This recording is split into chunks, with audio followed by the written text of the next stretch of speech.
Olá, amigo aluno, querido internauta. Mais uma vez estamos juntos. Eu, professor João Saraiva, professor da disciplina de Filosofia da Organização Educacional Farias Brito, e você, nesta parceria que foi feita para te levar ao sucesso nos principais vestibulares do país.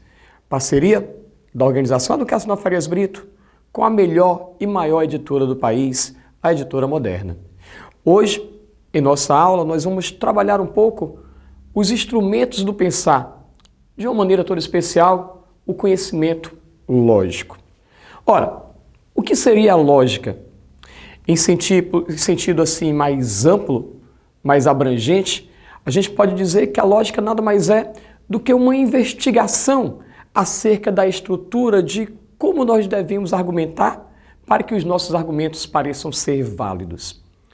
A gente costuma também dizer que o primeiro filósofo a organizar essa maneira lógica de argumentação foi ainda na antiguidade, ainda na Grécia Antiga, na Grécia Clássica, o nosso querido Aristóteles. Ora, ele dava início ali à lógica clássica, que permaneceu durante muito tempo incontestada, até o século XIX, quando surge a lógica simbólica, através de Frege. Ora, o que seria essa lógica clássica? Como ela se organiza? Bom, inicialmente, a lógica clássica ela é repleta de conceitos. A gente poderia falar, por exemplo, sobre o argumento, ou o raciocínio, como você queira, que nada mais é do que o encadeamento de proposições, de ideias, que nos conduzem a uma conclusão que na linguagem filosófica, lógica filosófica, a gente acaba chamando de inferência. Nós também temos que salientar as premissas, que são ideias prévias, proposições prévias, que nos conduzem a uma conclusão lógica. Temos ainda o termo, que nada mais é do que um conceito, uma palavra, uma expressão. Quando eu falo sobre o homem, quando eu falo sobre um animal racional, eu estou falando de uma expressão ou de uma palavra que já traz em si um conceito. Ora, se eu estou falando de homem, eu estou falando de um ser vivo. Quando a gente fala ainda de proposição, a gente está falando de um juízo. Seria a frase que possui um sujeito e um predicado que se negam ou se afirmam ao estarem se contrapondo. Quando eu digo, por exemplo, que o homem é um animal racional, eu tenho aí um sujeito, eu tenho aí um predicado, e a partir daí eu posso inferir uma série de outras questões. Quando eu digo que nenhum homem é vegetal, sabendo que é um homem, eu posso justamente comparar com a ideia de vegetal. Ora, as proposições elas podem ser classificadas quanto à qualidade das afirmativas, Quando eu digo, por exemplo, que João é mortal, então eu estou afirmando que alguém é alguma coisa, então eu tenho aí algo afirmativo, como ela também pode ser uma proposição negativa. Quando eu digo que nenhum animal é mineral, eu estou dizendo que um determinado tipo de coisa não pode ser outra.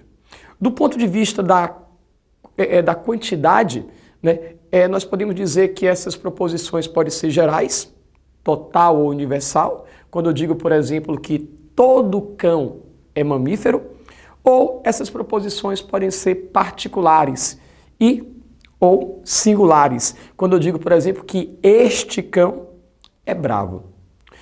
Quanto ao predicado, nós podemos dizer que ele pode ter uma extensão total ou particular, que nada mais é do que os termos do sujeito e do predicado se combinarem de maneira a assumir uma forma universal, ou no caso, particular. Por exemplo, se eu digo que todo mineiro é brasileiro, eu estou dizendo que o termo mineiro se refere à totalidade. Ora, todo mineiro, então não tem exceção. E quando eu falo, por exemplo, do brasileiro, estou falando de algo particular. Todo mineiro é brasileiro. Essa nacionalidade seria uma nacionalidade particular. né? Do mesmo jeito que os princípios da lógica, eles estão relacionados à identidade. Quando eu digo, por exemplo, que A é igual a A, né, que uma coisa é igual a outra, eu posso me referir também à não contradição. Por exemplo, uma coisa não pode ser falsa e verdadeira ao mesmo tempo, ou uma coisa é, ou ela não é. E eu ainda não posso também me referir a um terceiro excluído. Ou seja, se uma coisa é, ou esta coisa não é, ela não pode ser uma outra coisa, ou ela é, ou ela se rejeita. Então não existe uma outra possibilidade que essa coisa possa assumir. Bom, na lógica clássica, a gente ainda fala do quadrado de oposições, que permite classificar as proposições, né, segundo a qualidade e a quantidade. Quando nós estamos diante de duas proposições contraditórias, uma delas deve ser necessariamente verdadeira e a outra é falsa. Se eu estou falando de contradição em um quadrado de proposições, né, uma é verdadeira e outra, consequentemente, tem que ser falsa.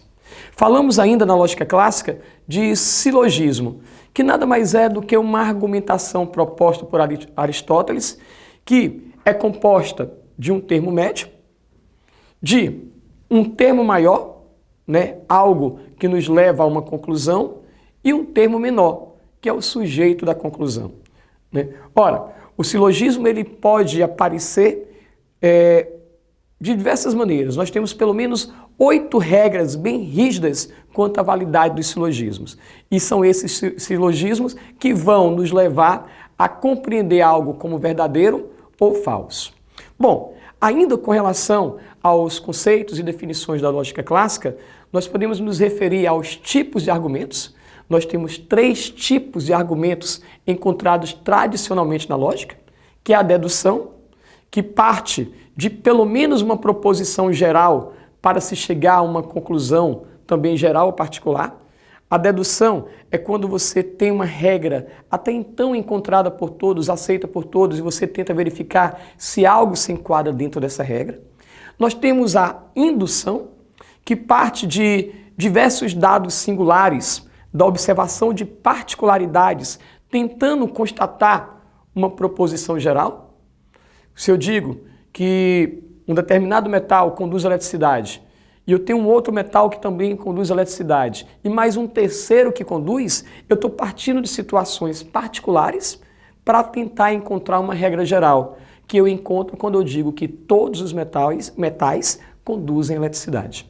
E ainda temos a analogia, que é um raciocínio por semelhança. Quando eu comparo situações idênticas, iguais, né, eu posso, né, falar de analogia.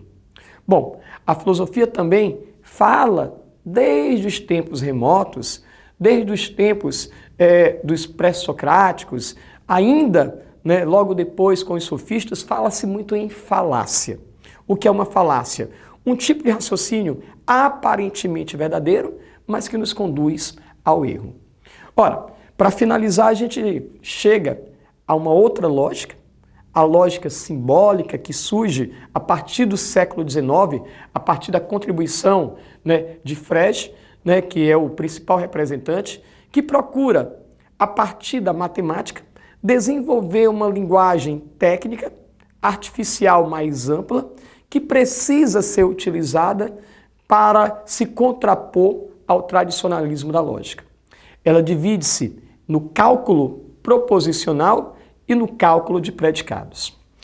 Pois é, minha gente, a lógica, que é esse tipo de pensar, né, baseado na racionalidade, é um pensar que, de fato, eu não vou lhe dizer que é dos mais fáceis a gente compreender, mas é algo que você precisa, para concursos, para vestibulares, compreender, pelo menos a nível geral, para que você possa obter bons resultados.